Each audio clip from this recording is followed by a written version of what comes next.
चलो प्रयोजन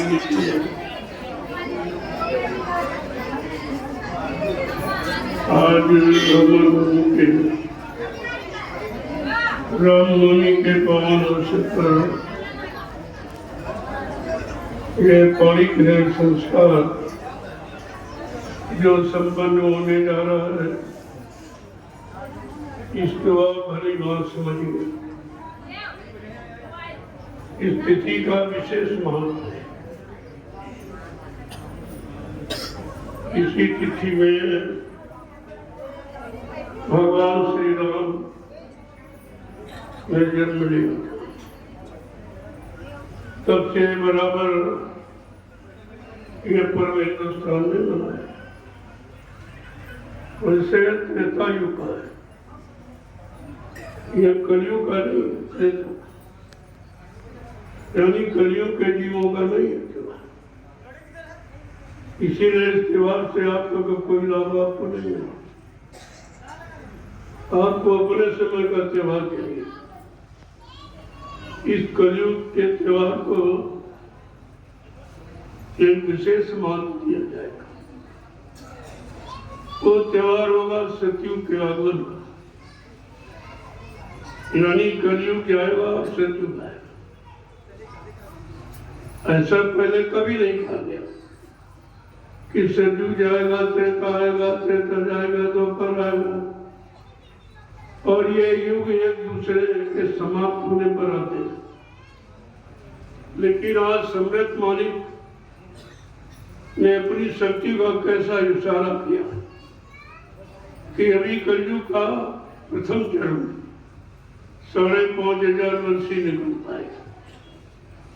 और सम्राट मालिक ने बीच में आवाज लगा दी कि कलयुग में कलयुग जाएगा और कलयुग में सतयुग आएगा। इस बात तक अभी लोग नहीं सुन पाए कि इसका सचार्थ क्या है। जो इसमें शामिल शरीक रहे वर्षों, वो भी नहीं, वो भी बेचारे बहक गए सब, क्योंकि अभी कलयुग गया नहीं, सतयुग आया नहीं। और जिसने आवाज लगाई उसको आपने झूठा कह दिया कि बाबा जी झूठ बोल के चले गए। क्या संतों ने कभी झूठ बोला है? ऐसा कोई इतिहास आपके पास है? उनके बारे में तो लिखा है, संत वचन पलटत नहीं, पलट क्या ब्रह्मांड। चाहे ब्रह्म अपनी ब्रह्मांड की रचना में तब्दीली बदलाव क्यों न कर दे, लेकिन संत जो कहेंगे वो करके दिखाएंगे। उनकी जबान दस्तावेज। बाबा जी ने मथुरा में आपको कितना समझाया। 1 वर्ष नहीं, 60 वर्ष। 10 जुलाई 1952 से 2012 ये समझाने, बताने, पिताने, जगाने का समय। लेकिन तुम तो सब भूल गए हो। अगर तुम जागे होते, चेते होते, होश में होते, गुरु के बच्चों पर, गुरु पर विश्वास किए होते, तो आज ये गुरु परिवार की हालत दर्दनाक नहीं है। 45 करोड़ जीवों को जिसने सतपथ के रास्ते पर लाके खड़ा किया, आज इस महापुरुष की कोई प्रमाण। कितने तो जीवों ने कितने जीवों को किसी ने जगाया ही नहीं। इतने जीवों को प्रभु प्राप्ति का रास्ता किसी ने प्रयुक्त दिया ही नहीं किसी युग में। और तुम ऐसे मालिक को भूल गए हो। कहा था बच्चा ये मैं सब करके दिखाऊंगा। कहा था जो जो मैंने कहा अगर ये सब करके न दिखा दूं तो इस बाबा को बाबा मत कहना। ये कितनी बड़ी गुरु की सच्चाई थी और आपने अपने गुरु की सच्चाई को पानी में फेंक दिया तो तुम्हारा क्या हुआ? तुमने अपने बारे में सोचा है तुम्हारे लिए कौन सा नर्क बनाया जाएगा जिसने गुरु को झूठा कहा, गुरु को झूठ बोलने वाला खिलाफी करने वाला कहा और मानता है। मैं बराबर 11 वर्ष से यही संदेश दे रहा हूं हिंदुस्तान में कि अभी जाग जाओ, अभी चेत जाओ, होश में आ जाओ। ये गुरु नहीं है, ये संत नहीं है, ये सदगुरु नहीं है, ये अनामी महाप्रभु है जो इस भूमंडल पर कभी नहीं आया। प्रभु नाम की शक्ति कभी यहाँ आई नहीं और प्रभु नाम का प्रचार किसी ने कराया नहीं। गोस्वामी जी महाराज ने रामचरित मानस के उत्तरकांड में इशारा किया, एक अनी अनामा अज सच्चानंद प्रभु धामा। एक ही अनामी धाम है, वहाँ एक अनामी महाप्रभु है। जब अनामी महाप्रभु मानव चोला धारण करके इस मृत लोक मंडल पर आएगा, प्रभु नाम को जगाएगा, सिद्ध करेगा, प्रभु नाम का प्रचार कराएगा, प्रभु नाम से जीवात्माओं को जगाएगा, प्रभु नाम का बेड़ा भवसागर में लगाकर इन जीवात्माओं को प्रभु धाम पहुंचाएगा। सब जीवात्माओं का आवागमन समाप्त हो जाएगा। ऐसे आवागमन नहीं समाप्त होता। तुमने उस अमृत मालिक की एक भी बात नहीं सुनी, एक भी बात न सुनकर समझी न मानी, न अपने जीवन में कोई लाभ उठा पाया, तो तुमने तो अपना बहुत भारी नुकसान कर दिया और तुम गुरु के अपराधी भी बन गए हो। ये सबसे बड़ा अपराध है, इस अपराध को कोई माफ नहीं कर सकता। आपने इस पर कभी विचार किया है? गुरु भक्त कि अपने गुरु की निंदा कभी सुन नहीं सकता, या तो वो मर मिट जाएगा या वहां से हट जाएगा। लेकिन तुमने इन दोनों में से कोई काम नहीं किया। लोग गुरु की निंदा करते रहे, आज भी कह रहे बाबा जी मर के चले गए। क्या ये सबसे बड़ी निंदा नहीं है? क्या ये अंतिम मृत्यु की सजा आपने गुरु को नहीं दी है? क्या तुमने जिसको अभी तक कहा है वो अनामी महाप्रभु है, वो सर्व समर्थ है, वो युग दृष्टा है, वो युग सृष्टा है, ये सब कहते रहे और वो कहाँ चले गए? एक झटके में कहते मर गए। ऐसा तो साधारण इंसान भी मर के नहीं जाता, वो भी बड़े बाल बच्चों कुछ बता के जाता और बाबा जी ने कुछ नहीं बता के। ये आप कह क्या रहे हो? कहा था बच्चा जब नाम दान दिया तभी आपको याद कराया कि बच्चा मैं उस लोक से आया हूं जहां जन्म मरण होता ही नहीं। क्या बात था? मैं सारे वादों को याद कराता रहा 11 वर्ष। 28 मई 2012 से लगातार आपको याद करा रहा हूं, आज भी याद करा कि गुरु की सच्चाई क्या है, गुरु की महिमा क्या है। अरे रामकृष्ण को तो गुरु ही मिले और तुम कितने बड़े भाग्यशाली, तुमको सदगुरु मिले, तुम्हें अनामी महाप्रभु मिला जिन्होंने कहा था बच्चा मैं जन्म मरण के देश से नहीं आया और मैं जब तक जिनको मैंने नाम दान दिया है, नाम डोर शब्द डोर पगलाई, जब तक इन जीवात्माओं को इनके घर नहीं पहुंचा दूंगा, मैं मानव शरीर को छोड़ के जाने वाला नहीं हूं। मैं आपसे ही पूछता क्या झूठ बोलूं? नहीं हूं। मैं आपसे ही पूछता क्या झूठ बोलूं? कि ऐसे झूठ बोलने वालों को आपने गुरु बनाया था, तो तुम्हारा क्या होगा? तुमने अपने बारे में कभी सोचा है तुम्हारे लिए कौन सा स्पेशल नर्क बनाया जाएगा? जो गुरुद्रोही और गुरु अपराधी इस तुम्हारे जैसा सृष्टि में न कभी हुआ न कोई होगा। किसी ने अपने गुरु का ऐसा अपमान नहीं किया, अपने गुरु को झूठ बोलने वाला नहीं कहा, लेकिन इस कलयुग के जीवों ने सम्राट मालिक को, अनामी महाप्रभु को झूठा कहा और आज भी झूठा कह रहे हैं। मैं बराबर कहता हूं कि अब भी सोचो समझो तुम्हारा क्या होगा। मैंने सारी सच्चाई का पर्दाफाश कर दिया। मैंने कहा मैं तुम्हारे पीछे खड़ा हूं, तुम भाग कर कहां जाओगे? और एक न एक दिन इस नैमिषारण्य की पावन पवित्र भूमि पर तुम सबको आना पड़ेगा। ये ऐसी भूमि का चुनाव किया गया 1997 में। जो पुराने प्रेमी बैठे होंगे उनके को मालूम होगा कि जब गुरु पूर्णिमा का कार्यक्रम 1997 में इसी गोमती नदी ये पुल के उस पार जब मनाया गया था 10 जुलाई से 23 जुलाई तक, तो बाबा जी ने आखिरी दिन क्या कहा था? कहा बच्चा ये 88,000 ऋषियों की तपोभूमि है, यहीं से सतयुग के अंकुरन निकलेंगे। क्या अंकुरन आसमान में निकले? मैंने गुरु के उन्हीं वचनों को ध्यान में रखकर इस भूमि का चुनाव किया है और यहाँ पर ये व्यवस्था मैंने तैयार कर दी गुरु परिवार की, अपने लिए नहीं गुरु परिवार के। अपनी तो मैंने कभी कोई बात कही न कही कभी कहूंगा, क्योंकि मैं गुरु के द्वारा जगाए जय गुरुदेव नाम का प्रचारक हूँ, उनका प्रचार करता हूँ, शाकाहारी बनने का प्रचार करता हूँ, प्रभु के भजन करने की प्रेरणा देता हूँ। इसके अलावा मेरा कोई काम, मैं तो अपने बारे में कभी कुछ कहता ही न कभी गुरु का, न संसद गुरु का है, न कभी भगवान सरकार महाराज का।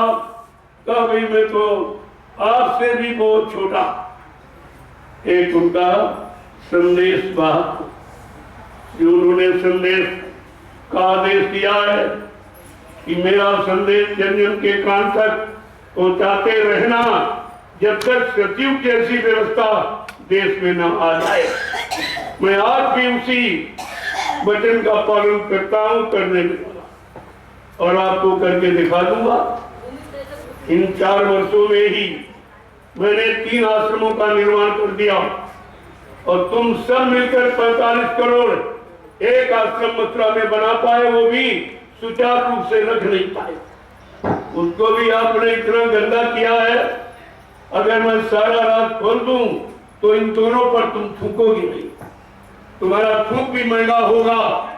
जो जघन्य अपराध उस भूमि पर किया गया है, जिस भूमि पर दाता दयालु ने 10 जुलाई 1952 से 2012 ये संदेश प्रसारित किया था, लेकिन मथुरा की भूमि पर ये कभी नहीं कहा था कि यहाँ से सतयुग के अंकुरन निकले। ये कभी, ये शब्द केवल इसी भूमि पर कहा जहाँ आप बैठेगा। तो मैं बराबर उसी का संकेत करता हूँ। इस रामनवमी के पावन पर्व पर मैंने 5 दिवसीय आध्यात्मिक संदेश सुनाने का, जन जन के कान तक पहुंचाने का जो मैंने काम किया है और कर रहा हूं, बराबर लोगों को जानकारी दे रहा हूं। जबकि मथुरा से मैंने न 1 इंच जमीन ली, न एक नया पैसा लिया, न कोई गाड़ी घोड़ा लिया, मेरी मतलब और न कोई रुपया पैसा कुछ भी नहीं लिया, और प्रेमी भी यानी मेरे पास कुछ नहीं थे। जब मैं 28 मई 2012 को निकला तो मेरे पास एक भी आदमी नहीं था। मैंने अकेले ही 3-4 बरस तो मैं ऐसे घूमता रहा। कोई कह रहा ये मार दिए जाएंगे, इन पर बंद डाल दिया जाएगा, उनका प्रशासन है, इनको जेल में बंद कर दिया जाएगा। हमने भाई ये धमकी दमक, जेल तो हमारा भजन घर है, पहले भी रहा है और अब भी है। उसके लिए तुम्हें डरावनी बातें क्यों करते हो? जो विश्व परिवर्तन के लिए निकला है, उसकी आवाज को जन जन के कान तक पहुंचाने के लिए निकला है, वो किसी से डरने वाला नहीं। अकेले ही मैंने आज 11 वर्ष पूरे होने जा रहे हैं, मैं संदेश दे रहा हूं, और हिंदुस्तान में कोई किसी ने मन से नहीं कहा कि बाबा जी जीवित, केवल मैंने कहा और आज भी कह रहा हूं, और मेरा सच्चा प्रमाण प्रूफ है, और तुम्हारे पास मुर्दे का मरने का कोई प्रमाण नहीं, आज तक कोई प्रमाण नहीं दिया। मैंने कहा अरे भाई कोई प्रमाण दे दीजिए। मैं ऐसे तोरे घाट चीरता रहा, मैं सन 65 से लगा हूं, तब तो तुम पैदा भी नहीं हुए होगे, और तुम हमको अपनी बात सिखाते हो, हमको बताने का प्रयास करते हो। बाबा जी ने जो जो पहले कहा वो सब याद है, और कहा था एक दिन ये सब होगा, लेकिन तुम सचेत रहना। आज वही हुआ। पहले भी कहा था कि आगे भविष्य में मैं ऐसी योजना बना दूंगा, ऐसी व्यवस्था बना के तैयार कर दूंगा कि कुछ दिनों के लिए मैं तुम्हारे से दूर चला जाऊंगा, तुम इतनी जल्दी मुझे पहचान नहीं पाओगे। मैं समय से आकर अपने समस्त वादों को पूरा करके दिखाऊंगा, और एक एक वचन को याद कराऊंगा। वो लोग कहाँ जा रहे? कहा था कि आगे ऐसी नाजुक स्थिति बना के खड़ी कर दूंगा, फिर बच्चा ऐसा घेर फंसा दूंगा, ये घेर टूट जाएगा, हिंदुस्तान में कोई निकाल नहीं पाएगा, और इसमें बड़े बड़े मगरमच्छ फंस जाएंगे। ये मगरमच्छ कौन है? यही अध्यक्ष मंत्री तुम्हारे, ये सब फंस गए। मैंने निकलने के लिए सारे रास्ते बंद कर दिए, ये निकल नहीं सकते हो, और तुमको हिसाब देना पड़ेगा। 60 वर्ष जो मथुरा में बाबा जी के हाथ में जो सेवा पकड़ाई है, वो कहाँ चली?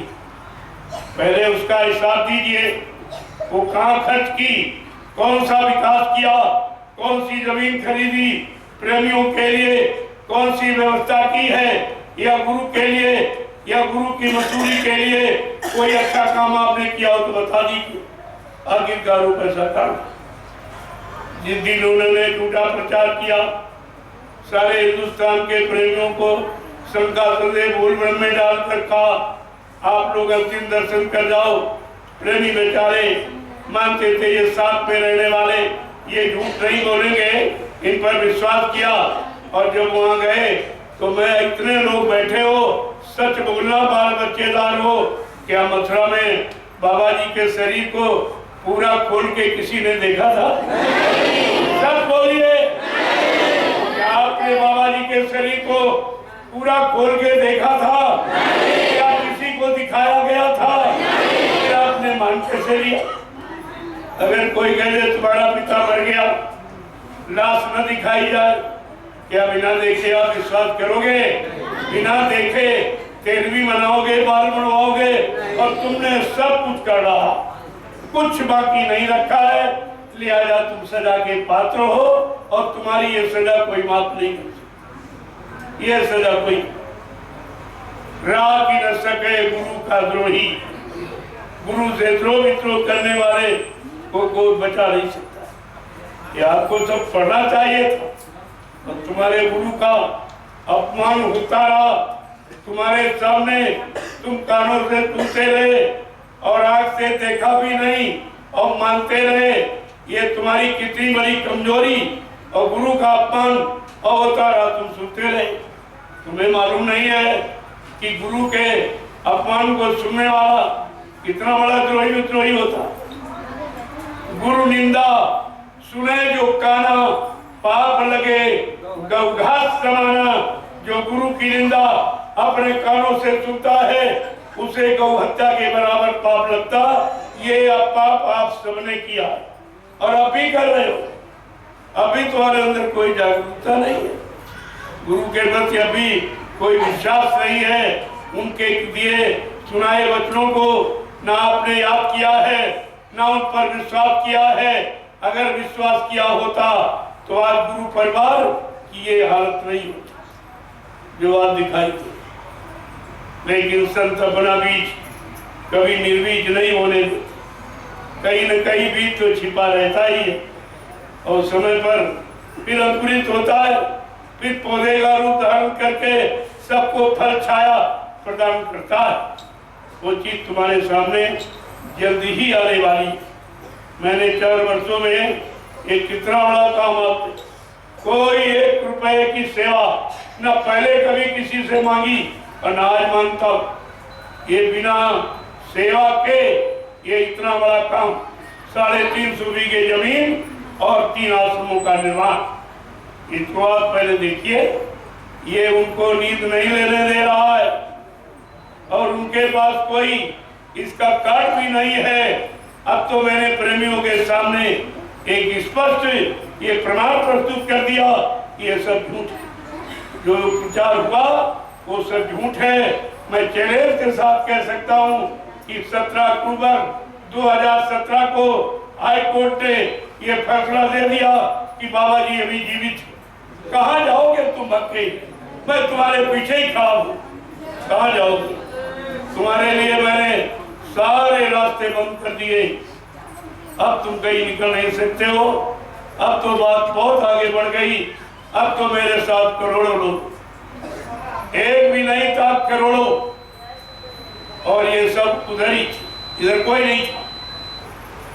मेरे बाप को कोई था ही नहीं। ये सब गुरु बच्चों को सुना सुना कर, याद करा कर ये प्रेमियों को जगा के ले आया हूँ। ये निजी मेरी मेहनत है और उधर तो उन दोनों ने कोई मेहनत नहीं की। पुराने जीव गुरु के जगाए हुए थे, उन्हीं जीवों में ये अपना व्यापार कर रहे हैं, ये लूटपाट कर रहे हैं, ये सेवा दो, वो सेवा दो, ये मान दो, ये सम्मान दो, ये सामान दो। क्या इसके अलावा कोई तुमसे ये कहता ये लो ये लो? और यहाँ दिया जाता है, वहाँ दिया जाता है। उनको तुम्हारे धन की जरूरत है और हमको तुम्हारी जरूरत है। हमारे उनकी सोच में कितना अंतर है। हमको अपने गुरु परिवार की आवश्यकता है और उनको गुरु परिवार के धन की आवश्यकता। अब आप समझ लीजिए यही से कि काम कहाँ से होगा, कहाँ से होगा। बाबा जी ने कहा परिवर्तन चार्ट के द्वारा, क्या ये वचन याद है आपको? परिवर्तन चार्ट के द्वारा होगा। 10, 11, 12 जून 1983 जब दिल्ली बोर्ड क्लब पर ले गए, कहा बच्चा ये पार्लियामेंट है, इसमें हिंदुस्तान का कानून रहता, इसके सामने तुम शपथ कसम खा के मेरे आदेश से इस फकीरी भेद को धारण करो और तुम्हारे शरीर से ये भेद जब तक नहीं उतरेगा, जब तक देश में अच्छी व्यवस्था नहीं हो जाए, तब तक ये तुम्हारे शरीर से नहीं उतरेगा। तुम टाट पर कर तपस्या कर लो, मैं टाट का इतिहास बनाऊंगा, टाट की पूजा कराऊंगा। परिवर्तन टाट के द्वारा हो। अगर कोई अपनी इच्छा से टाट गोरा पहन ले या उतार दे, उसको सत्संगी मत मानना। वो भविष्य में कोई बहुत बड़ा धोखा दे सकता है। ये भी वचन आप भूल गए हो जो 10, 11, 12 जून 1983 में दिल्ली बोर्ड क्लब पर बाबा जी ने अपने मुखारबिंदु से कहा। तुम्हारे पास तो कोई वचन है नहीं, तो तुम शंका से कैसे बचोगे? यही न बचने का आपके पास को पाए। इसलिए मैं इस रामनवमी के पावन पर्व पर और कुछ नहीं कहना चाहता हूँ। ये धार्मिक तिथि है, धार्मिक संदेश देने के लिए मैं दृढ़ संकल्प हूँ और बराबर हिंदुस्तान में दे रहा हूँ। और कैसे नहीं, सरकार से परमिशन ले, अनुशासन के साथ। परमिशन का मतलब है इंफॉर्मेशन, सूचना देता हूँ कि मैं ये काम करने जा रहा हूँ। भारत की जनता के आगे संतों की, गुरुओं, सदगुरुओं, अनामी महाप्रभु के सारे वचनों को खोल के कहने जा रहा हूँ। तब मैंने वचनों को प्रसारित किया है, चोरी से नहीं। मीडिया पत्रकार आती है, सुनती है, लेकिन चली जाती। हमने कहा भाई तुम्हारे अगर कलम में स्याही और कागज में जगह और तुम्हारे अगर हिम्मत है तो मेरा यह आध्यात्मिक संदेश छाप दीजिए। लेकिन तुम छाप नहीं सकते हो, क्यों? तुम गुलाम के गुलाम। गुलाम में तो कुछ हिम्मत होती है, लेकिन गुलाम का गुलाम चाकर, जिसको रोटी के सिवा कुछ नहीं, इसके अलावा कुछ नहीं होता। और मैंने अभी एक प्रार्थना और की है भारत सरकार से, और आज भी कर रहा हूँ, रामनवमी के पावन पर्व पर हमारी प्रार्थना स्वीकार कर दी है कि देश की स्थिति माली अच्छी, माली हालत देश की अच्छी नहीं है। आप मेरी प्रार्थना स्वीकार कर दीजिए, इस 24 के चुनाव को टाल दीजिए। राजा के लिए, प्रजा के लिए, दोनों के लिए अच्छा रहेगा। महात्माओं ने अपने राजा पर आपत्ति मुसीबत आते देखी तो उनको पहले सचेत किया। जो लोग मान गए उनका तो काम हो गया, और नहीं माने वो मारे गए।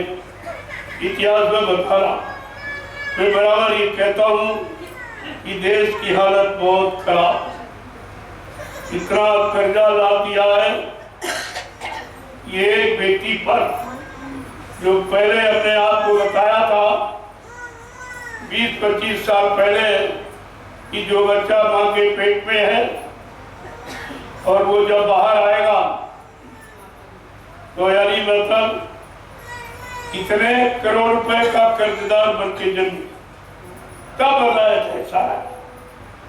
तब से तो बहुत समय निकल गया। कर्जे के सिवा इनके पास कोई योजना नहीं है, उस कर्जे से पूरा नहीं पड़ रहा तो ये टैक्स, ये महंगाई, ये बेरोजगारी, है गरीबी, यानी ये सब क्या? अरे जब भारत देश आजाद हुआ था तो आजादी की खुशहाली के लिए जो भारतीय संविधान सप्त ऋषियों के द्वारा लिखा गया वो तो गुप्त कर दिया। ये 20 सूत्री कार्यक्रम को भारत का संविधान बताते, हम इसको मानने को तैयार नहीं। हमारा दूरदर्शी ही असलियत में, हमारा दूरदर्शी ही भारत का सच्चा संविधान। आज नहीं तो कल लागू हो जाएगा, जिस दिन दूरदर्शी व्यवस्था लागू हो जाएगी, जन जन में सुख शांति, वो हिंदुस्तानी नहीं सारे विश्व की सुख शांति होगी। ऐसी दूरदर्शी व्यवस्था ये महापुरुषों के द्वारा यानी खड़ी थी। आज चलते कहीं चली गई है। जब बाबा जी ने कहा कि मैं आपको भी मौका दे रहा हूँ, जितने राजनीतिक लोग, मैं सबको मौका दे रहा हूँ कि जब तक हमारी दूरदर्शी नहीं आती, आप अच्छे से अच्छा और अपने स्वार्थ का जो भी काम करना चाहते हो कर। मेरी दूरदर्शी की तारीख और शुभ घड़ी मुहूर्त सब निश्चित, दिन तारीख सब निश्चित। जब तक वो नहीं आ रहा तब तक आपको मौका दो, और जिस दिन आ जाएगी ये सब व्यवस्था समेट के किनारे कर। ये चुनाव कुछ नहीं, सरकार का नामो निशान नहीं, एमपी मेरे विधायक नाम नहीं रहेगा। इन नाम से आपने बहुत बदनाम देश को किया है, यानी मतलब इसलिए ये सब कुछ नहीं। एक नवीन व्यवस्था का सूत्रपात होगा जो मानव की बुद्धि के परे, न मानव सोच सकता है, न मानव विश्वास कर सकता है, न मानव करके दिखा ही सकता है। उस व्यवस्था का नाम है दूरदर्शी। अभी आप क्या समझे? तमाम लोग बीच में खड़े हो गए, हम सचिव ले आएंगे, हम ये कर देंगे, वो कर देंगे। तो हमने कहा हम कब मना करते, अरे भी करके दिखा दीजिए। लेकिन ये तुम्हारी बस की बात नहीं है। ये परिवर्तन कलयुग का इंसानों की बस की बात थी, इंसान के द्वारा नहीं होगा, वो महापुरुष के द्वारा, वो महाशक्ति के द्वारा, अवतारी शक्ति नहीं महाशक्ति। अभी महाशक्ति के बारे में आपको जानकारी नहीं है कि महाशक्ति अवतारी शक्ति में कितना अंतर होता। ये शक्तियां पैदा होती हैं, महापुरुष प्रकट होते, वो जन्म नहीं लेते, अपनी इच्छा से आते हैं और काम करके अपनी इच्छा से जाते। न उनको यहाँ किसी ने भेजा और यहाँ से कोई उन्हें ले जा सकता है। इसके लिए बाबा जी ने प्रमाणित किया, मैं परिवर्तन करने आया हूँ, परिवर्तन करके ही जाऊंगा।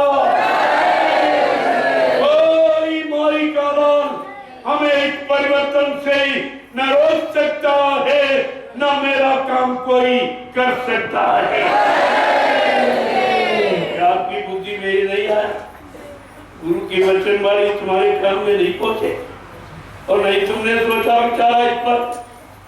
कहा मैं कलयुग का इतिहास बनाने आया हूँ, ऐसा इतिहास बनाऊंगा जो भूते न भविष्यते, सतयुग त्रेता द्वापर के लोग अपने युग का इतिहास पढ़ना भूल जाएंगे।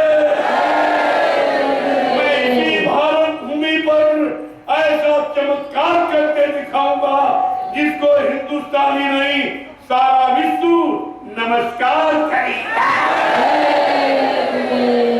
मेरे बच्चों को समझो, न पहले किसी ने कहा, न आज कोई कहेगा, न आगे कोई कह सकेगा। ये ऐसे बच्चे और तुम तो भूल गए, तुम्हारी समझ में कुछ नहीं आया। कहा मैं बच्चा कलयुग को भगाऊंगा और सतयुग को लाऊंगा, सबको न्याय सुरक्षा रोजी रोटी की व्यवस्था बना के दूंगा, सबको शाकाहारी बनाऊंगा, सबकी जीवात्माओं को जगाऊंगा, परमात्मा से मिलाऊंगा। अगर ये काम करके ना दिखा दूं तो इस बाबा को बाबा मत कहना। इससे बड़ी और गुरु की क्या सच्चाई? आपने बड़े गुरु की सच्चाई को पानी मिलते मेरे पास बहुत प्रभाव, एक तरह से नहीं हजारों, और मैं तारीख बाई तारीख आपको बताऊंगा। इस तारीख को बाबा जी ने ये कहा, इस तारीख को ये कहा, इस तारीख को ये, और अभी कुछ नहीं हुआ।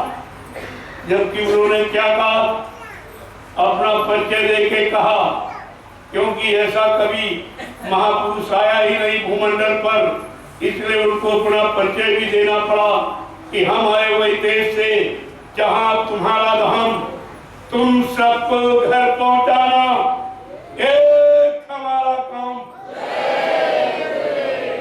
गुरु ने कहा तुम सबको घर पहुंचाऊंगा, और यहाँ चेलों ने गुरु को पहले ही पहुंचा दिया।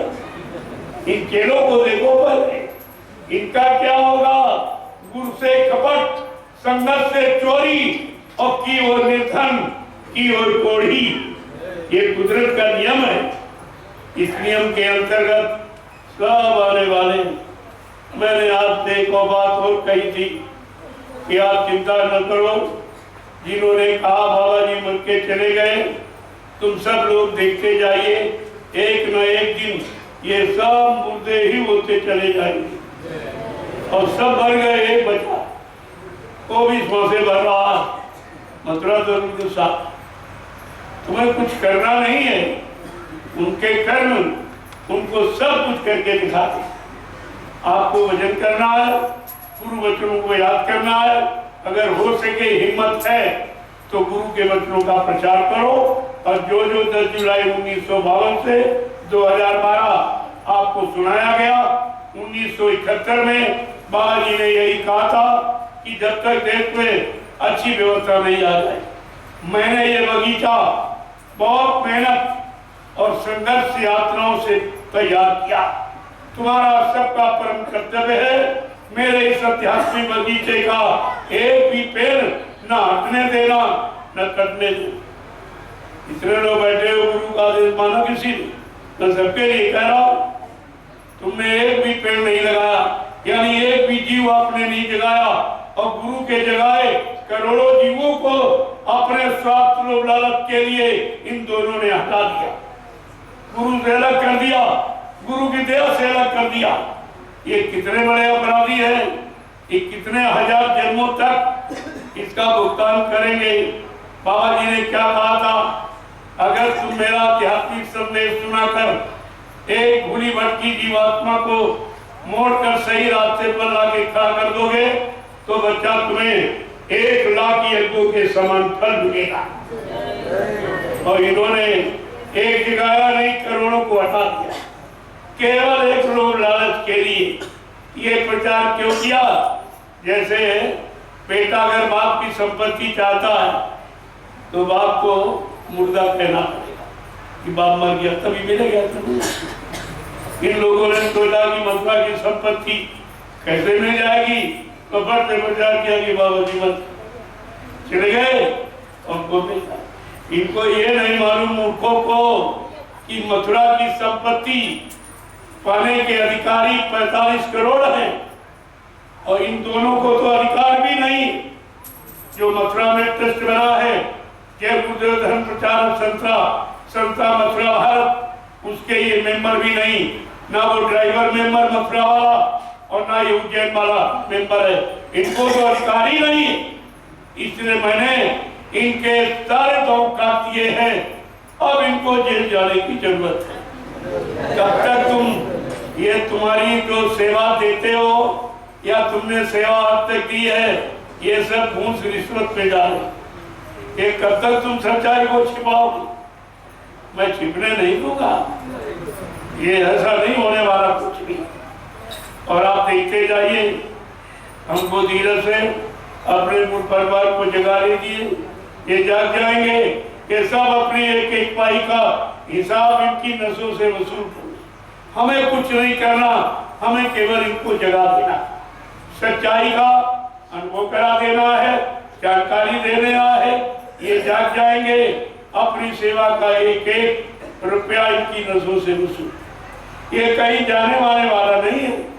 बाबा जी ने पहले भी कहा, मैंने एक ऐसा जाल बना के रखा है, समय आने पर छोटी बड़ी मछली कोई नहीं बचेगी जो मेरे जाल में फंसे। ये फिर भी बोल गए कि महात्माओं के इशारे बड़े अजीबो गरीब होते, संत वचन अटपटे और झटपट रखे न कोई, और जो झटपट रखे तो चटपट दर्शन। अगर आपने गुरु के वचनों को समझ लिया होता, अपने जीवन में उतार लिया होता, तो आपकी मंजिल बहुत आगे निकल चुकी होती। लेकिन तुमने कुछ नहीं किया। तुमने गुरु में ही शंका, उनके वचनों में शंका, उनकी युक्ति में शंका, तो तुम्हारा क्या होगा? अपना सोचिए आप। अगर ये अभियान न चला होता तो प्रेमियों तुम सब काल के गाल में थे। कोई दयाल की तरफ नहीं था, सब था। लेकिन संत अपना बीज कभी निर्बीज होने नहीं देते। पहले उन्होंने कहा था, किसी मनुष्य पोल पर बैठकर मैं अपनी सच्चाई तुम्हारे काल तक पहुंचाता हूं। कहा वो पोल मेरा ही पोल, सब घर भीतर साइया सुनी से न कोई, वाह घट धर्म सराय हो जा घट प्रगट हो। का सब घट में मारी की जीवात्मा विद्यमान है। वो घट धन्य है जिस घर से मेरा संदेश प्रसारित होता, वो घट मेरा ही, वो घट खास खुदा का है। ये सब जानकारी आपको मिली, लेकिन आप सब भूल गए हो। आपको कुछ पता ही नहीं है।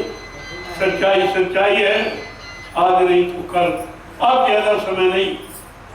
सच्चाई को आपके सामने आने के लिए ज्यादा समय की इंतजारी करने की जरूरत नहीं। आप देखते जाइए धीरे धीरे, क्योंकि अगर हमारा 45 करोड़ का गुरु परिवार सब जाग जाएगा तो मैं बैठा दूंगा। मैं उसके लिए जमीन तैयार, ये जमीन तैयार कर रहा हूं। ये 45 करोड़ प्रेमी काम है, क्योंकि आना तो सबको है। जब सच्चाई जिस दिन मिल जाएगी तुम बात देख चले आओगे। ऐसे तो ये लोग आए उसी में से निकल, ये को और से नहीं आए, उन्हीं दोनों में से जिन्होंने सच्चाई को जाना और गुरु को सच्चा माना और गुरु को अपना असली मालिक माना है, वो कभी भ्रमित नहीं होता है। भ्रमित वही है जो स्वार्थ, लोभ, लालच और मान सम्मान तक सीमित। इसलिए अब मैं ज्यादा कुछ कहना नहीं चाहता हूँ, क्योंकि आज पाणी ग्रहण संस्कार होना, उसका समय हो चुका है। मुहूर्त के अंतर्गत ही ये संपन्न होना चाहिए। यही सच्चाई। बिना दहेज की शादी यानी आदर्श विवाह। सरकार कहती रही, मैंने करके दिखा दिया,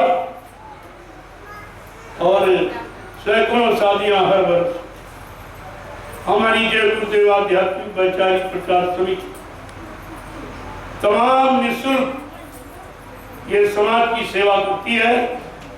जैसे बिना दहेज की शादियां, आदर्श विवाह, मुंडन संस्कार, नामांकन संस्कार, यज्ञोपवीत संस्कार, ये सब निःशुल्क हमारे आश्रम की मर्यादा है, जो हिंदुस्तान में कई किसी आश्रम की नहीं। ये इनको मुफ्त आवास, मैं उसका कोई किराया नहीं, बिजली पानी फ्री, भोजन फ्री, दवाएं फ्री, शादी ब्याह फ्री, साकार का प्रचार फ्री, निस्वार्थ।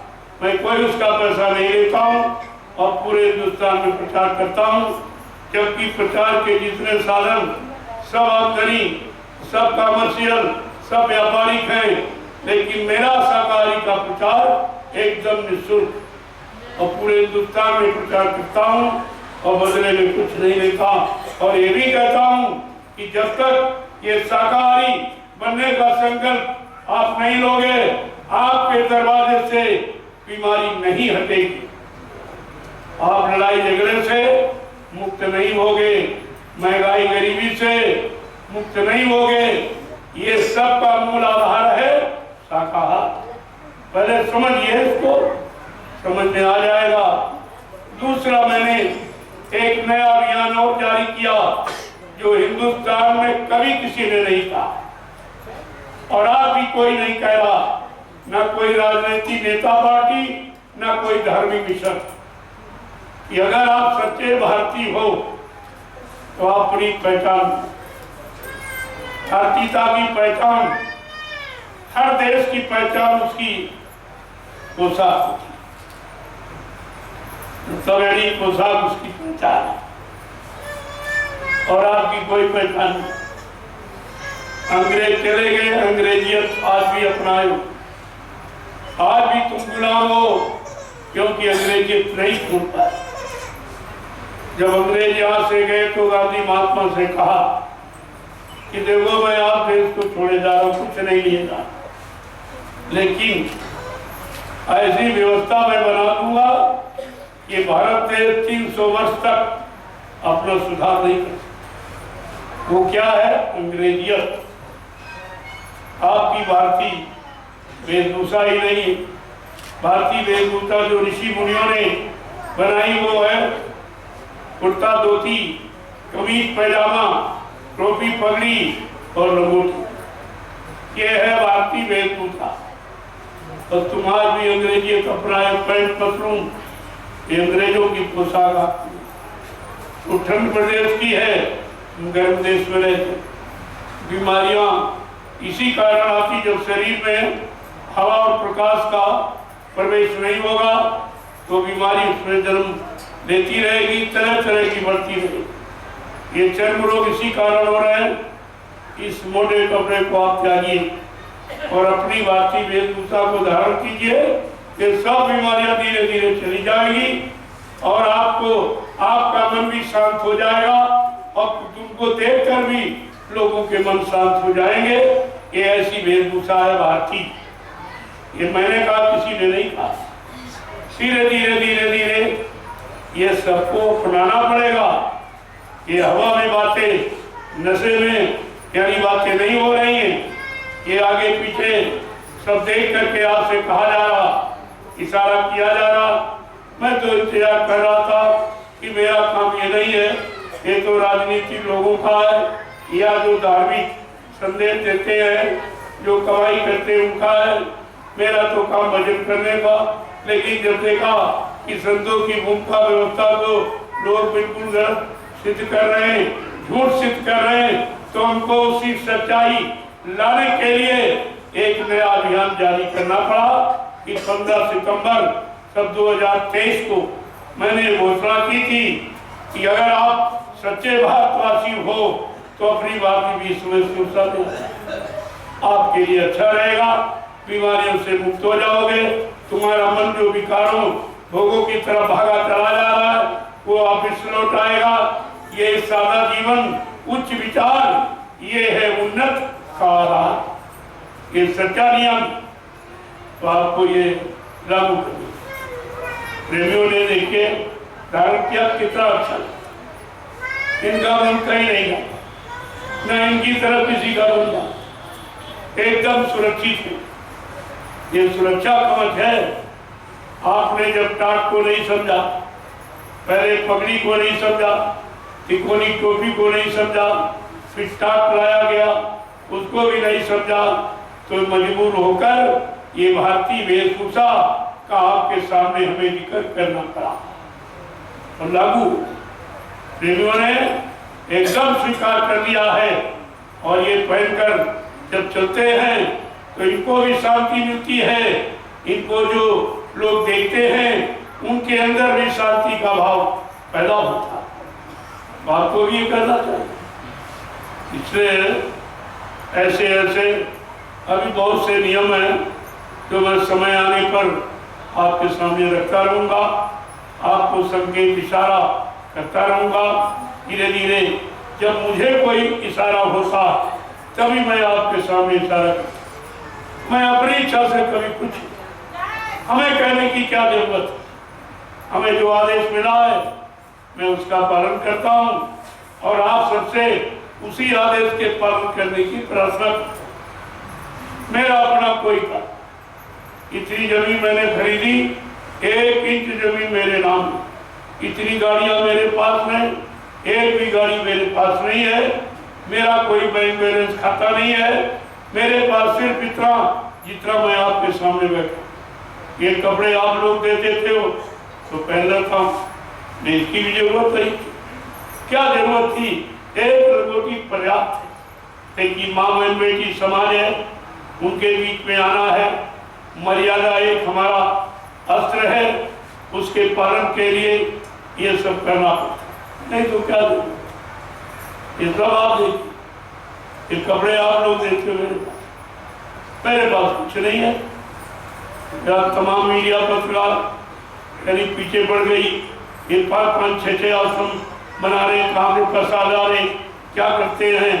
तो हमने कहा मेरा तो खुला अभियान, ना मेरा कोई खाता है, ना एक नया पैसा कहीं जमा करता हूँ, मेरे कोई बीवी बच्चा है नहीं जिसके लिए मैं झूठ बोलूँगा या सच्चे करूँगा या आपको गुमराह करूँगा, तो उसकी तो जरूरत है। और वैसे ज्ञान दृष्टि से हमारा एक गुरु परिवार है, हमारे गुरु परिवार में 45 करोड़ है, इतना बड़ा परिवार किसी का नहीं। और इसी तो आप लोग अपने परिवार के लिए कहते करते हो, मैं भी अपने गुरु परिवार के लिए ही कर रहा हूँ, और जो कुछ किया हूँ और आगे करूँगा या करता रहूँगा वो गुरु परिवार के लिए ही करूँगा, अपने लिए कुछ हमें कुछ नहीं, हमको ये कुछ नहीं चाहिए। हमको अपना गुरु, हमको अपनी गुरु की भक्ति चाहिए, हमको गुरु से मिलने वाली दया और लाभ चाहिए। आप समझ लो ताकि आप में कोई शंका। और मैं कभी कुछ कहता ही नहीं, अपने लिए मैंने कभी कुछ नहीं कहा। मैं कहाँ का रहने वाला हूँ, किस जाति का हूँ और माँ बाप में कौन क्या, अरे वो तो जब आया है मानव शरीर में तो कहीं न कहीं तो पैदा हो जाएगा, वो तो कहीं न कहीं जन्म ले लेता है और बाबा भी कोई न कोई बन जाता, उसका कोई न कोई शरीर का नाम हो जाता, लेकिन वो उसका नाम नहीं है, उसका नाम है काम। जो काम करेगा वही उसका नाम। जब आप बाजार में जाते हो तो कपड़ा बेचने वाले, सब्जी बेचने वाले का नाम तो आप नहीं जानते, वही कपड़े वाले थोड़ा कपड़ा दो तो सब्जी वाले, ये उसका नाम है क्या? लेकिन जिस वस्तु का वो प्रचार करता वही उसका नाम होता। शरीर का नाम तो कुछ और है जो माँ बाप ने रख दिया, लेकिन असली नाम वही है जिस नाम से वो काम कर रहा। आपको ये भी पहचान करनी, यहाँ आम नाम का कोई प्रचार नहीं। मैं दोहरी कोई बात कहता नहीं और ना कभी मैं कोई किताब लिखता हूँ और ना कभी आदेश देता हूँ कि मेरी कोई किताब लिखिए। हाँ, मेरे वचनों को लोगों तक पहुँचाने का माध्यम तो आप अपना सकते हो, उसकी जरूरत है, लेकिन बिक्री के उद्देश्य ना मेरा कोई फोटो छापो और ना उसकी कोई बिक्री करो, इसकी जरूरत हमें नहीं है। हमें तो काम की आवश्यकता, जिसको काम दिखाई देता है उसको और कुछ नहीं दिखाई, न मान न सम्मान न दाम, कुछ नहीं दिखाई। और आपको सबको मालूम है जो आप सेवा दल को मानता नहीं हो, जो अपनी इच्छा से सेवा भाव श्रद्धा से आप कहते हो कि हमारा अच्छी जगह लगा देना, हमारे पास समय नहीं कि बाल बच्चों को छोड़कर आपके साथ कैसे चल। तो मैं कहा अगर ऐसी कोई तुम्हारी शुद्ध भावना सेवा भाव है तो नैमिषारण्य की पावन पवित्र भूमि पर मैं आपकी एक एक पाई लगा दूं। पर सब लगी आपके सामने। यहाँ से उधर रामशाला जहाँ से मैं आया और वहां से उधर हरदोई में एक नए आश्रम दयाल आश्रम का निर्माण हो, ये कोई नहीं सोचता था क्योंकि हरदोई में कोई जिंदा कहने वाला था ही कोई। तो लोग कहते तुम वहां कैसे? हमने कहा वही भूमिका बनाऊंगा, वही आश्रम का निर्माण कर दूंगा और हरदोई से एक नया प्रसन्न किसी प्रेमी का नहीं और आश्रम का निर्माण। अब इनको शर्म लगती है कि हमने बड़ी बुराई की है। तो भाई तो तुम्हारी समझ है, तुमने ऐसा क्यों किया? मैंने तो कोई ऐसा व्यवहार तुम्हारे से आप किसी के साथ किया नहीं, किसी से एक पैसा कभी मांगा नहीं, किसी का नुकसान किया नहीं, किसी को भ्रमित किया नहीं, अपने को कुछ मैंने कहा नहीं।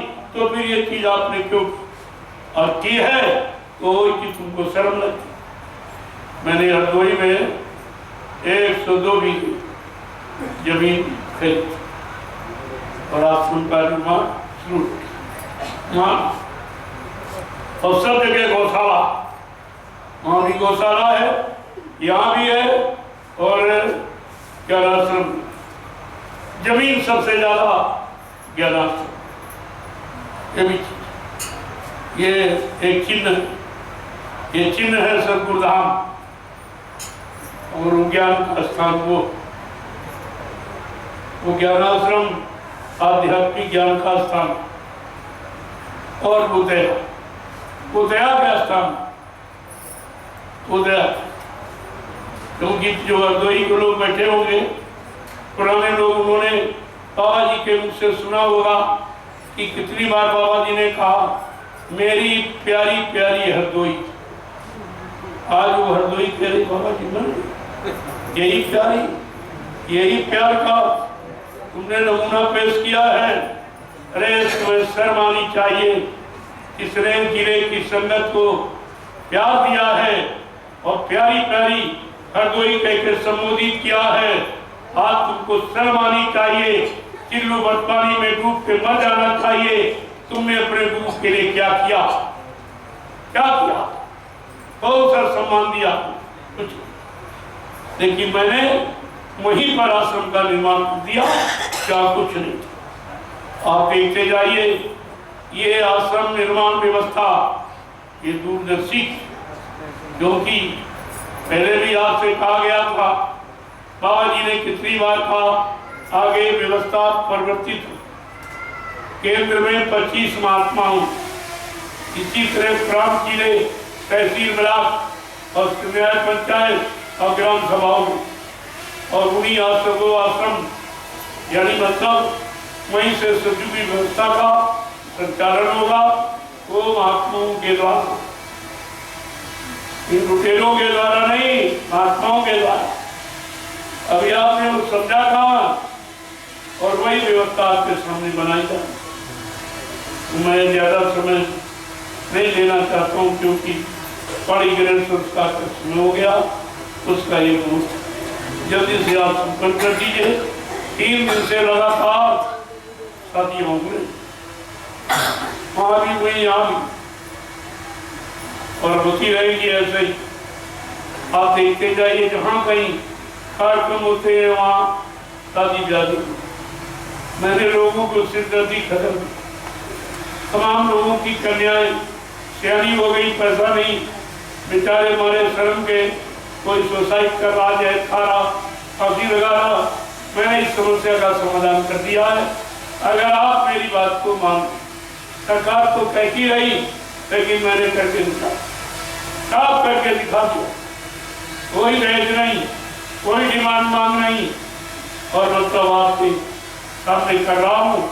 आप देखिए आज जो शादी होने जा रही है, आप देखिए यहाँ से रात वहाँ से आई रामशाला ज्ञानाश्रम से प्रसाद वितरण कर, एक काम किसी शादी में हुआ था कभी सुना है आपको?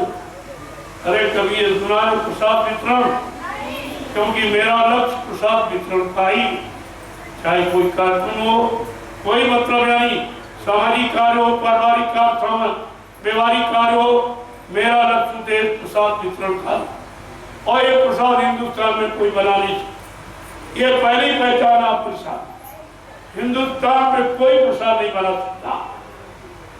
प्रसाद कोई बनाता जिसने अपने सदगुरु को खुश कर दिया था, उनके आदेश हुक्म का पालन करके, उनके वचनों पर चलकर जिसने अपने सदगुरु दाता दयालु को खुश कर लिया, वो उनकी दया और दुआ किसी वस्तु में प्रवेश करके जीवों को लाभ दे सकती है। ये लाभ पाए है तब आए, ऐसे नहीं मैं कोई किराए वाले पर नहीं ले आया, मैं कोई रुपया पैसा नहीं मांगा हूँ, कोई डीजल पेट्रोल नहीं मांगा हूँ, ये अपनी गाड़ी कमाई खर्च करके आए हुए हैं। इनको आप देखिए, मैं देश के सामने एक नमूना पेश कर रहा हूँ। अब भी आप नहीं समझ पाए तो हिंदुस्तान में मेरे अलावा कोई ऐसा व्यक्ति नहीं जो देश के लिए आदर्श प्रस्तुत कर सके, कोई है ही नहीं, और ये काम कोई कर भी नहीं। इसीलिए मैंने प्रार्थना की है कि देश की स्थिति बहुत खराब है, बहुत कर्जा हो गया, आज हमारी हालत इतनी अच्छी नहीं है कि आप चुनाव करा सकते। हमारी प्रार्थना स्वीकार करो, इसे थोड़ा टाल, आप टाल दीजिए, जब स्थिति अच्छी हो जाए चुनाव करा दो।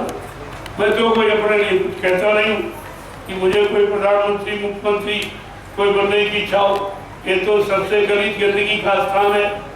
इनको तो आज भी बड़े बड़े राजे महाराजे बादशाह तो लड़कों में पड़े, जब राजा की जूतियों की मार खा रहे, कोई बचाने वाला नहीं है। ये सबसे गंदगी का स्थान, इसको महात्मा तो सिखा, आपको ये सब याद है। तो आप ये कार्यक्रम शुरुआत कीजिए और जय गुरुदेव, जय गुरुदेव, जय गुरुदेव, जय गुरुदेव नाम किसका, जय गुरुदेव नाम किसका, प्रभु का प्यारा करो।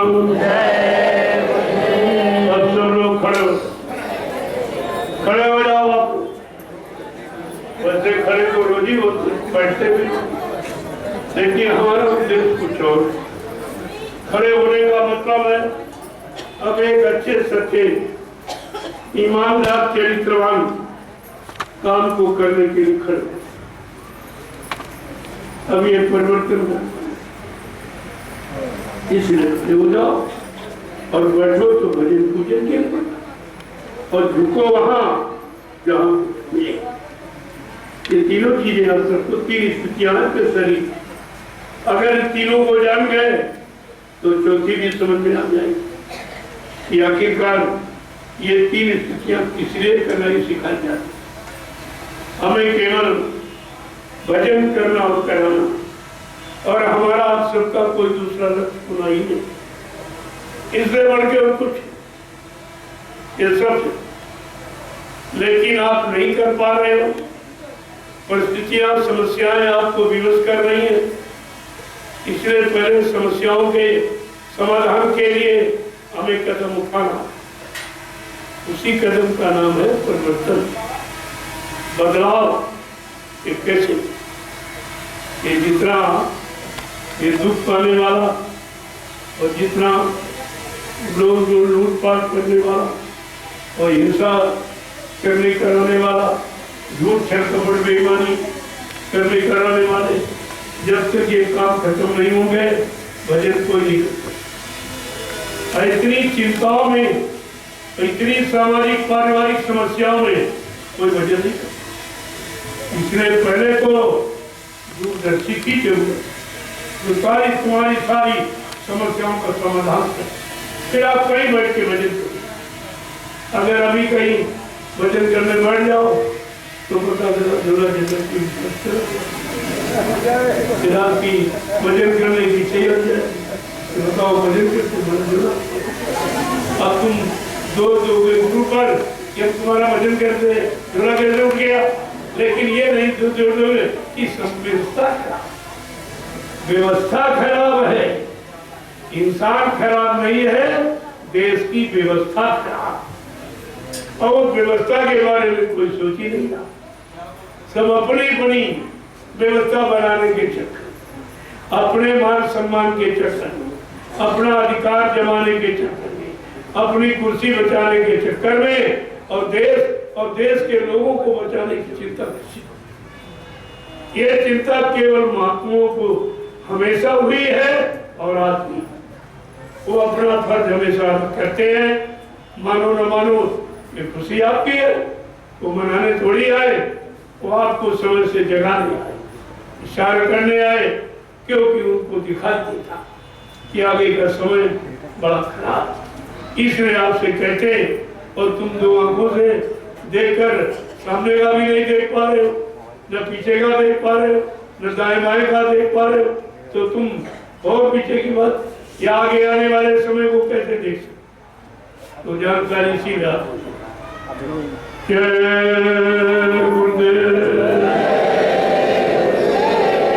जोर से बोलो, सब मिल बोलो, बोलना होगा, अभी से बोलो, दर्द हरेंगे, सब कष्ट मिटेंगे, सब शांति भी देंगे, सबके दाता, सबके मालिक, प्रेम से बोलो, ये नाम नहीं इंसान का, ये काम नहीं इंसान का। इसलिए जो मैंने एक आह्वान किया है कि आप सच्चे भारतवासी अपनी भारतीय वेशभूषा, अपने भारतीय खान पान शाखा, ये अंडा मुर्गा, ये इंग्लिश दारू, ये गांजा भाग अफीम, ये भारत का कार्यक्रम, ये सब सब विषयी भोगी लोगों का है, आपका नहीं है। आप योग भूमि पर रहते हो, योग को अपनाओ, भोग को अपनाओगे, रोगी बन जाओगे, परेशान हो जाओगे, जीवन बहुत कम दिनों का रह जाए। इस बात को ध्यान दीजिए। अपनी भारतीय वेशभूषा, भारतीय खान पान और हिंदुस्तान की हिंदी और संस्कृत भाषा, जो आगे भारत का संविधान इसी के द्वारा बनेगा, इसी भाषा का प्रयोग होगा। लिहाजा तुम कहते हो अंग्रेज चले गए, लेकिन उनकी भाषा, उनकी पोशाक, उनका खान पान, ये तो अभी आप अपना रहे, अभी उन्हीं की नकल कर रहे हो, उन्हीं के गुलाम अभी हो। तो इस गुलामी से मुक्त होना चाहते हो तो आप हिंदुस्तान भारतवासी जाओ, अपनी वेशभूषा, अपनी भारतीय शुद्ध खान पान, अपनी भारतीय भाषा में आ जाइए और देखिए देश में सुख शांति कैसे, सतयुग कैसे आता। इसीलिए पहले आपसे कहा गया था कि सतयुग तो आएगा जरूर, लेकिन सतयुग आने के पहले बच्चों निकल कचुआ, वो तुम्हारा निकलेगा और किसी का नहीं, क्योंकि तुमको सुनाया जा रहा परिचित बनाते। ये आत्मकथा तुम्ही को सुनाई जा रहा, इसलिए पहले तुम्ही पर लागू कि तुमने क्यों नहीं सुना, तुमने क्यों नहीं समझा, क्यों नहीं अपनाया, तुमको विश्वास नहीं हुआ गुरु के वचन वाणी पर, गुरु पर, इसीलिए आपने नहीं माना। और धीरे धीरे ये सब मुसीबत तुम्हारे गले में आते चले। अब तुम इससे मुक्त नहीं हो सकते हो जब तक जो मैं आपके सामने कह रहा हूं कि आप भारतवासी बन जाए। भारत की गौरव गरिमा में आ जाइए, भारतीय वेशभूषा में आ जाइए, भारतीय शुद्ध साकार खान पान में आ जाइए, तो बीमारी तुम्हारे पास फटकेगी। बीमारी इस धार्मिक देश में कभी आ नहीं सकती। लेकिन जब राजा धर्मी नहीं रहा, राजा हिंसाएं हत्याएं करवाने लगा, निर्मम जीवों की हत्याएं हिंसाएं होनी शुरू हो गई, उनका मुर्दा मांस चमड़ा खून और हड्डी जब विदेश में व्यापार के लिए सब चली गई, और वही पैसा कर्मचारी अधिकारियों को वेतन दिया जा रहा, ये जीवों की हिंसा हत्या का पैसा आपको फलीभूत नहीं हो रहा है। इसीलिए आपकी औलादें या तुम बीमारी से मुक्त नहीं हो और सब लोग परेशान रहोगे, जब तक तथा राजा तथा प्रजा और धर्मी राजा और धर्मी प्रजा, जब तक ये सूत्र लागू नहीं होगा, ये भारत देश में खुशहाली कोई नहीं ला सकता, शांति कोई नहीं ला सकता। जय गुरुदेव। आवाज का जो कार्यक्रम उसको आप शुरू करिए। देखो, मैंने समय इसलिए लिया कि मैं 5 दिन का आध्यात्मिक सत्संग के लिए वचनबद्ध। मैंने आपको वचन दिया था कि हर रोज एक बार कहूं, तो रोज हो रहा था और आज भी होना था, लेकिन ये शादी ब्याह भी तुमने चलो पहले थोड़ा पहुंचेंगे जल्दी। मैंने 4 बजे बुलाया था, ये लोग 6 बजे 2 घंटे उसी में। बिल्कुल मैं समय का बहुत पाबंद हूँ, इस समय से आ जाता तो अब तक शादी ब्याह भी समय से भोजन मिलता, उस भोजन का कोई दुष्परिणाम नहीं होता है, क्योंकि भोजन के खाने का समय 9:30 से 10 बजे बस। इसके बाद निशाचरी भोजन होता है, वो हल्का रख। मशीन को एक भोजन पचाने के लिए 8 घंटे की जरूरत है, और 8 घंटे में आप 3 बार खा लें तो निश्चित खराब। समय पूरा नहीं देते हो भोजन, अभी भोजन का समय थोड़ी हो पाए।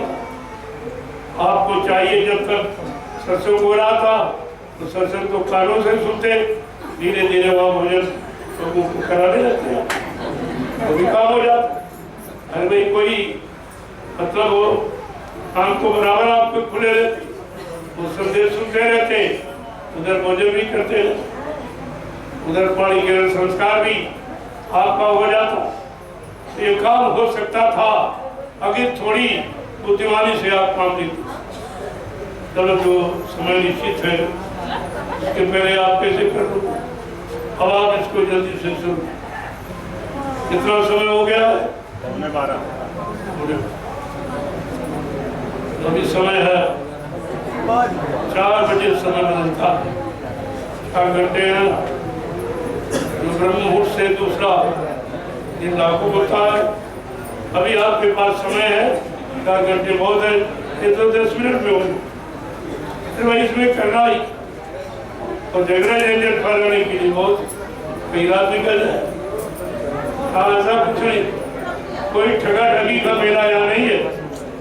यहाँ बिना दहेज का मतलब बिल्कुल किसी तरह का कोई नाजायज बेफजूली खर्च न दिया जाएगा, न किसी को सताया।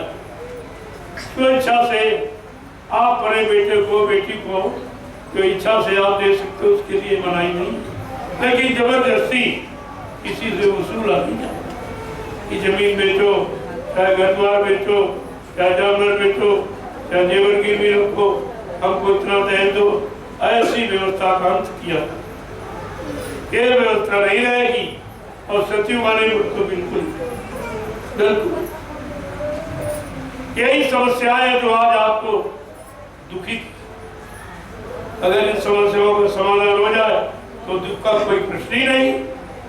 लेकिन ये कोई करना नहीं था। जब अपने पर आता तो कहते नहीं भाई बेटी है, कहते नहीं भाई दहेज नहीं होना। जब बेटे का नंबर आया तो वह बताते भी नहीं दहेज। बेटी के लिए तो हमारे पास ये आश्रम से हो जाए अच्छा, और जब बेटे का नंबर आया तो हमको निमंत्रण नहीं देते, पूछते भी नहीं कि कुछ भी, जो जानते हैं कि मना कर दिया जाए।